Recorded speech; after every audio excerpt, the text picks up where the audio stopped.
Assalamualaikum to Miss Munira. My name is Muhammad Aiman Sufyan bin Amran. I'm from Group BA 246 4A. In this video, I will present about the situation assessment. There are several things that we need to know about the situation assessment. The first one is the negotiation one-shot, long-term or repetitive. Some negotiations are one-shot affair with participants only negotiation once. There are no plan to renegotiation in the future. For example, public action. The buyer get the place their bid only once. There are no room for future negotiation because the item is auctioned off.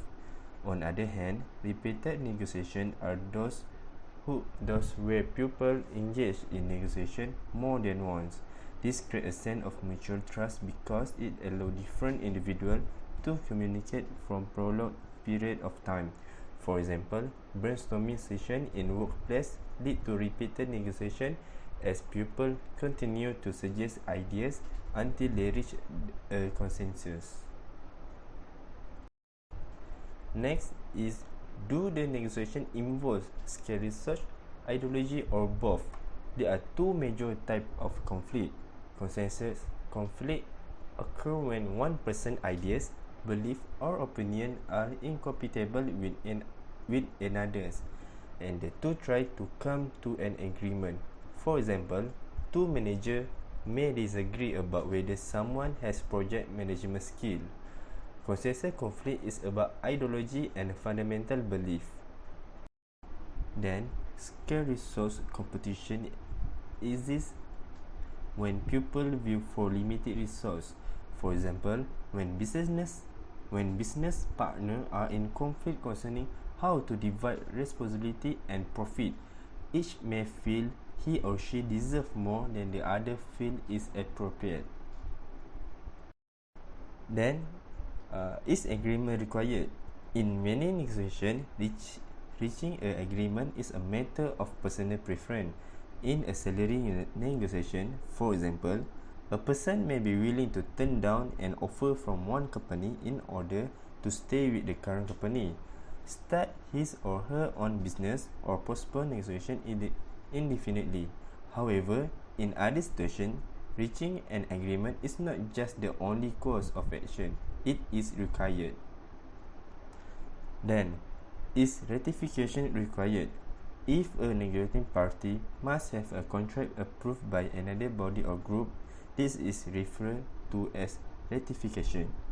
A corporate requirement, for example, may need the company's human resource department or the CEO to approve the salary and employment package offered to recruit.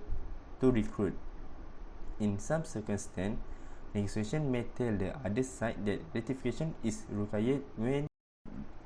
Next are contract official or unofficial. Many negotiation situations, such as buying a house or accepting a job offer, involve formal contract that legally obligate parties to keep their promise. However, in several negotiation situations of equal are conducted through a handshake. Next, we have, is the third party intervention a possibility? The third party intervention is common and even expected in many negotiation situations. If the initial parties egocentrically believe that third parties will favor their own position, the mere presence of third parties may exacerbate tension in negotiation situation.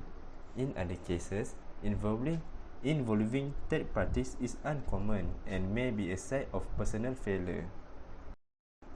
Then lastly, is precedent important? In many negotiation situations, precedent is important, not only for acquiring negotiation on a specific point of reference, but also for defining the range of options available. In a sense, a negotiator is concerned that making a decision in one case will set the tone for future negotiation. Negotiation agreements can also be aided by precedent. That's all from me about situation assessment. Thank you.